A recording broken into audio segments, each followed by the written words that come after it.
Okay, let's dive right in. We're about to tackle one of the biggest, strangest paradoxes out there. The idea that finding a massive treasure trove of natural resources could actually be the worst thing that ever happens to your country. I mean, it just sounds completely backward, doesn't it? You'd think sitting on literal mountains of gold or oceans of oil would be a one-way ticket to wealth and prosperity. But over and over, we see the exact opposite happen. So, what is going on? And this is where the puzzle really gets interesting. You look at one side of the map, you see countries practically overflowing with every valuable mineral you can imagine, and yet so many of them are trapped in crisis. Then you look at the other side, and you see places like Singapore or Switzerland, countries with next to nothing in the ground, places that literally had to buy fresh water from their neighbors, and they've become global economic powerhouses. This isn't just a coincidence, folks. It's a clear pattern.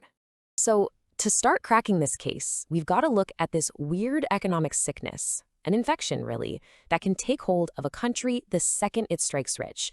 And yeah, it actually has a name. It's called the Dutch disease. Right, so this term, Dutch disease, it was actually coined by The Economist way back in 1977. They were trying to explain what happened to the Netherlands after they hit the jackpot with huge natural gas fields in the 60s. All of a sudden, the country was swimming in cash, but at the exact same time, their entire manufacturing industry just started to mysteriously shrink and die off. Okay, so here's how it actually works. It's like a domino effect. Step one, you find oil or gas or whatever.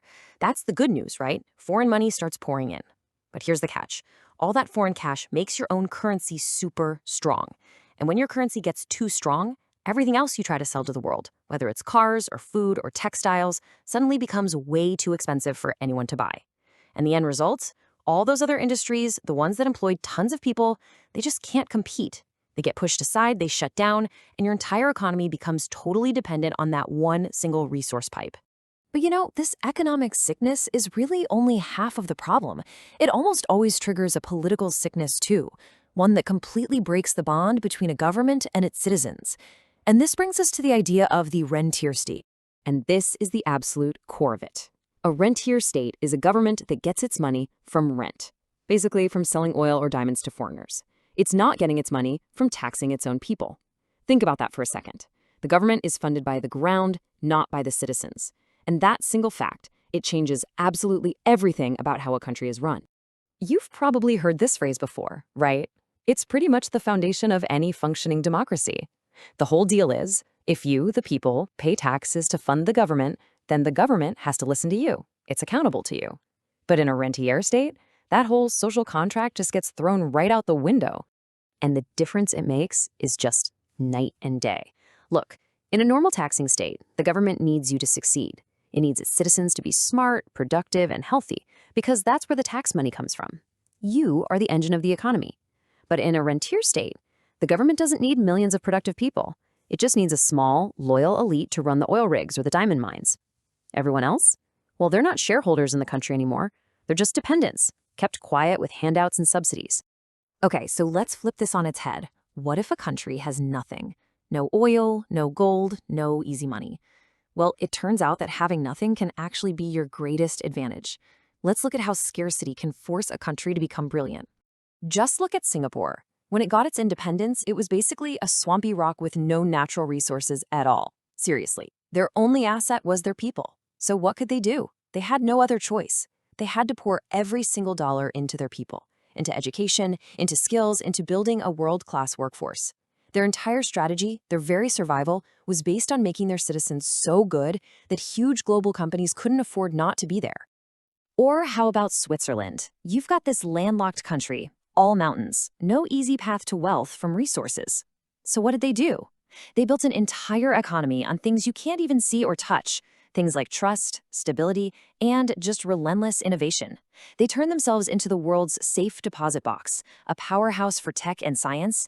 And get this, they've been named the most innovative country in the world for 14 years in a row. It really proves that old saying, necessity is the mother of invention. Okay, I know what you're thinking. But wait, what about places like Norway or Canada? They have tons of resources and they're doing great. And that is a fantastic question. Here's the best analogy I've ever heard for it. Natural resources are like steroids.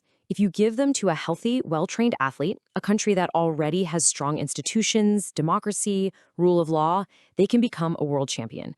But what happens if you give those same steroids to a sick person? Well, it doesn't make them stronger. It kills them faster. It just makes the sickness worse. And Norway is the perfect example of the healthy athlete. The moment they discovered oil in the North Sea, they hit the brakes. They knew this money was a temporary gift and a potentially dangerous one. So they didn't just go on a spending spree. They sat down and designed a very careful, long-term system to handle the wealth for generations to come. And the result? It's just mind-blowing. They have systematically turned black oil under the sea into over $1.5 trillion in financial assets. Their sovereign wealth fund is so big, it owns over 1% of every single publicly traded company on Earth. Just let that sink in. They didn't just spend the oil money, they transformed it. So what was their secret? It came down to a few brilliant, ironclad rules. First rule, you never touch the original money. You only spend the profits it generates, which is about 3% a year. Second rule, and this is maybe the most important one, all of the money gets invested outside of Norway. This is the ultimate vaccine against Dutch disease. Third, they built a firewall to keep grubby political hands off the fund's management. And fourth, radical transparency. Every single investment is public, because they know the money doesn't belong to the government, it belongs to the Norwegian people. All of this history brings us right back to today, and to a really critical question for our future. If digging stuff out of the ground was the big story of the 20th century, what's the most important resource now? What's the new oil of the 21st century? And the shift we're living through is just massive. We are moving away from a world where wealth was about extracting something finite from the ground and into a world where wealth is created in our heads, and it's cumulative. The most valuable real estate is no longer under our feet. It's the space between our ears. It's not what you can pull from the earth anymore. It's about what you can invent. And if you're looking for the clearest candidate for this new oil, it's gotta be artificial intelligence. I mean, the ability to build and control these powerful AI systems, to leverage massive amounts of data, that is rapidly becoming the single most strategic asset on the planet. It's what's going to define who has power for the next 50 years. So I want to leave you with this one last thought to chew on. This powerful new resource, AI, it's already highly concentrated in the hands of just a handful of giant companies and a few countries. Sound familiar? It's a lot like how oil was a century ago. So the big question for all of us is, have we actually learned anything from the resource curse of the past?